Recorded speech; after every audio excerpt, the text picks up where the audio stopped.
तेरे तेरे बाप का राज है क्या? हाँ चुप। তো হ্যালো আমার সিনার আবার বন্ধুরা, আশা করছি তোমরা সকলেই ভালো আছো। তো আজকে একটা অন্যরকম টপিক নিয়ে আলোচনা হবে, অন্য ধরনের টপিক নিয়ে আলোচনা করব। তো ফ্যানদের অবশ্যই রিকোয়েস্ট করছি, কমেন্টে গালাগালি আমাকে দিও না।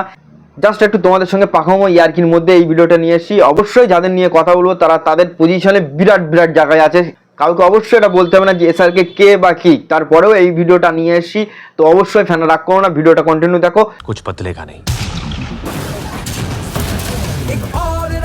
যে টপিক নিয়ে আলোচনা করব তোমরা বুঝতেই পেরেছো থাম্বনেল দেখে, জিৎ আর শাহরুখ খানের মধ্যে কিছু একটা বলবো। তো ব্যাপারটা হচ্ছে নেটফ্লিক্সে দুটো ভিডিও এসেছিল তোমরা জানো, একটা হচ্ছে জিতের টিজার এসছে খাকির দ্য বেঙ্গল চ্যাপ্টার, এবং এসআরকের একটা অ্যানাউন্সমেন্ট ভিডিও এসছে যেটার নাম দিয়েছে দ্য ব্যাটস অফ বলিউড। এবারে ব্যাপার হচ্ছে দ্য ব্যাটস অফ বলিউড যেটা আরিয়ান খান ডিরেক্ট করছে, এবং এই ওয়েব সিরিজটার প্রথমে নাম দিয়েছিল কিন্তু স্টারডাম, যেটা কিন্তু প্রডিউস করছে রেড চিলস। পরবর্তীতে এটা নাম চেঞ্জ করেছে এবং নাম চেঞ্জ করে এটা নাম দিয়েছে দ্য ব্যাটস অফ বলিউড। এবারে ব্যাপার হচ্ছে জিৎ আর শাহরুখ খানের মধ্যে, দেখো ভিডিও আসার পরপরই দেখতে পাচ্ছিলাম দুটো ভিডিও নিয়ে বেশ ফ্যান বেসদের মধ্যে লড়াই চলছে, এবং দুটো ভিডিও ট্রেন্ডিং করছে, কখনো এটা কখনো ওটা। তো লাস্ট আমি ভিডিওতে দেখেছি জিতের ভিডিও কিন্তু 1 নম্বরে ট্রেন্ডিংয়ে ছিল। বুঝতে পারছো, যেখানে SRK Shahrukh Khan the king of Bollywood, ঠিক আছে, সেই জায়গায় দাঁড়িয়ে আমাদের বাংলার জিদ্দা ভাই সুপারস্টার তিনি লিড রোলে থাকে, এটা আমরা জানি লিড রোল করবেন, সাইড অ্যাক্টিং করার মতন হিরো সে নয়। খুব মানে নিজেকে যে বড় প্রমাণ করতে হবে, নিজেকে যে বড় সুপারস্টার প্রমাণ করতে হবে, নিজেকে এই জায়গায় নিয়ে যেতে হবে, এরকম ভাবনা চিন্তা আমাদের জিদ্দার মধ্যে নেই। সত্যি একজন মানুষ, অসাধারণ মানুষ, খুবই ভালো লাগে। আর এই ভালো লাগা থেকে শুরু হয়েছিল আমাদের জার্নি শুরু।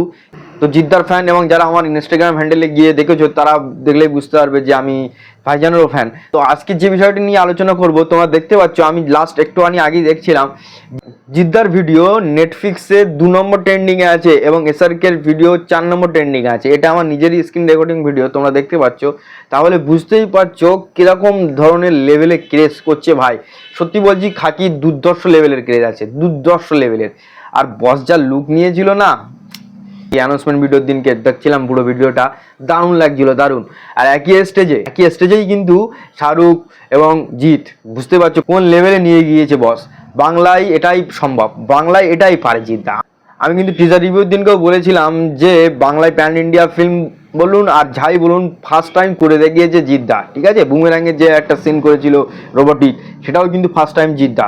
তো জিৎ অন্য লেভেলে থাকে, গ্র্যান্ড লেভেলে থাকে, একটা আলাদা পাওয়া বাঙালি ইন্ডাস্ট্রি ফিল্ম জগতে, বাঙালির মানুষের কাছে, বাঙালি সিনেমা প্রেমীদের কাছে এটা একটা আলাদা পাওয়া। সত্যি বলছি একেবারে দারুণ, প্রশংসা করলে শেষ হবে না।